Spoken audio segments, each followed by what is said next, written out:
I think anyone who works with teenagers knows that mental health is a major issue in their lives, even more so now than it was 3 or 4 years ago. And so someone who is a successful adult who is struggling with those same things that some of them may be struggling with, to come forward and share their story and give actionable steps. I think that was really important in his speech, because he talked about what to do and how you can kind of change your mindset.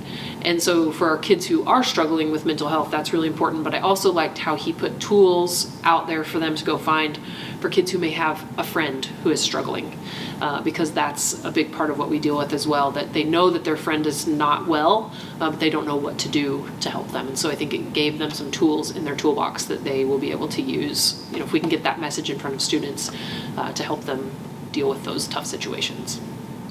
For a long time, we kind of took the approach of, you know what, tough it out, it'll be fine, you can do this on your own, and that's just simply not the case. Find a way doesn't mean find a way to keep your head down and power through no matter what the cost. Find a way means find another way, or find an alternate solution, or find a way to ask for help when you need help, and find a way to utilize the love of the people around you to help you through things that are really tough in your life.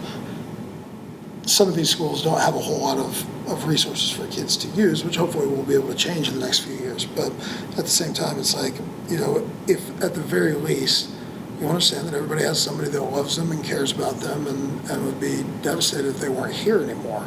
And so they need to find somebody that they can lean on. They need to have that crew of people around them, those trusted adults, and that's a good place to start.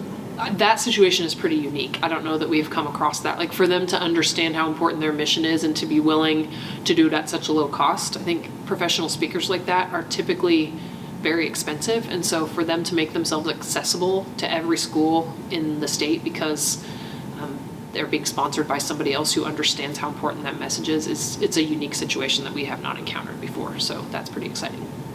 I think it all starts with relationships. I think it's very important that